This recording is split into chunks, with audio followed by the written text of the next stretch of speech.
I always thought people were so cute when they have the little cheeks and they're like rosy, but mine are pretty plain.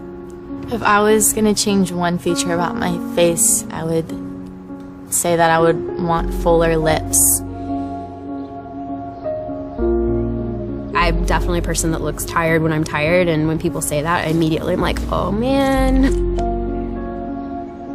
I'm starting to already get little crow's feet and stuff, which like my mom has, so yeah.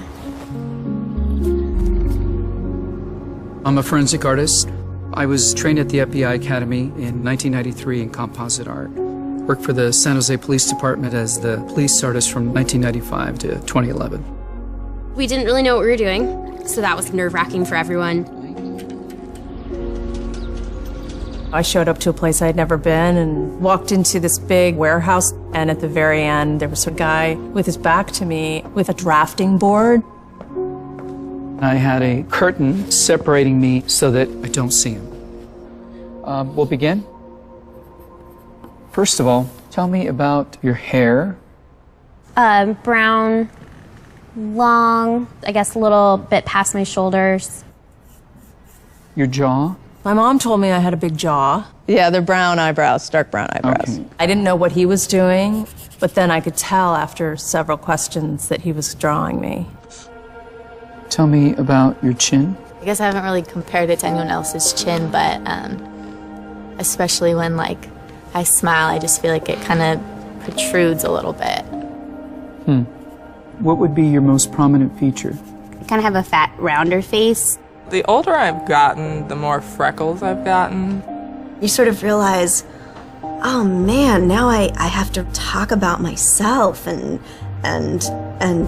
think about my looks. I'm 40, so I'm starting to get a little bit of the crow's feet thing going on. Once I get a sketch, I say thank you very much, and then they leave. I don't see them. I still didn't know. All I had been told before the sketch was to get friendly with this other woman, Chloe. Today I'm going to ask you some questions about a person you met earlier, and I'm going to ask you some general questions about their face. She was thin, so you could see her cheekbones. And her chin was a nice, thin chin. The women were really critical about moles or scars or things like that, and yet they were describing just a normal, beautiful person. She had nice eyes. They lit up when she spoke and were very expressive. The length of the nose, what is that like? Short. Short. Yeah, cute nose. Her face was fairly thin. She had blue eyes, very nice blue eyes. Okay.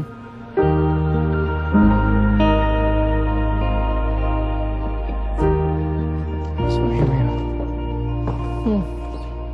So this is your self-described image? And then somebody else described you and I did this sketch.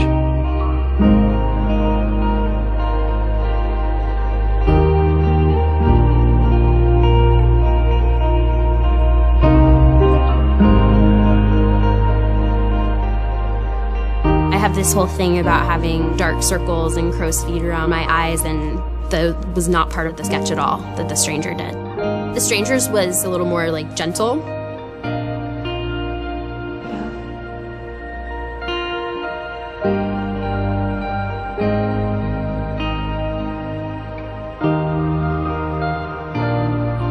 It's pretty different. Which is very strange.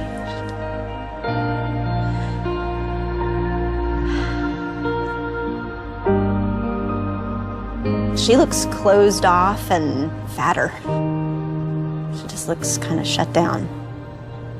Sadder, too. The second one is more beautiful. You think they're catching more of that from you? Yeah.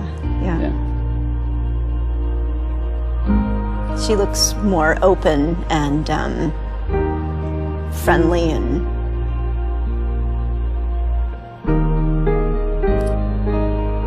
happy.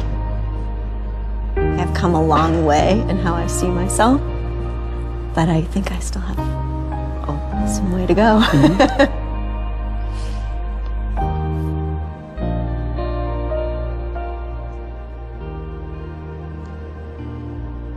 have some work to do on myself. Do you think you're more beautiful than you say? Yeah. Yeah. Chloe's perception was so clearly different. Her picture looked like somebody I thought I would want to talk to and be friends with, like a happy, light, much younger, much brighter person. It's troubling. I should be more grateful of my natural beauty. It impacts the choices and the friends that we make, the jobs we apply for, how we treat our children. It impacts everything. It couldn't be more critical to your happiness. Our self-perceptions are generally kind of harsh and unbecoming when really that's not how the world sees us. We spend a lot of time as women analyzing and trying to fix the things that aren't quite right, and we should spend more time appreciating the things that we do like.